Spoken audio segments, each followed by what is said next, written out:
पोहा स्वच्छ धुवून मीठ, साखर, लिंबू पिळा आणि मस्तपैकी छान करून मिक्स करा. पोह्याला मिक्स करून मिक्स करा. नंतर अंडा, मिरची, कांदा, टॅमॅटो, कोथिंबीर, कढीपत्ता 3 अंडी फेकून कढईत तेल, जिऱ्याची फोडणी, कांदा चांगला परतून घ्या.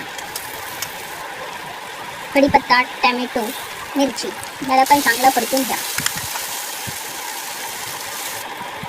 मसाले, हळद, धणा जिरा पावडर, हिंग मिक्स करून चांगलं परतून घ्या. चांगलं परतून झाल्यानंतर 3 अंडी मिक्स करा. जसं की भुर्जी आपण करतो, भुर्जीसारखं आपण करतो अंडा भुर्जी. त्यात मग पोहे मिक्स करा. छानपैकी मिक्स करून घ्या. परतून झालं की छानपैकी त्याच्यात कोथिंबीर, थोडा लिंबू पिळून झाला आपला रेडी अंडा पोहा.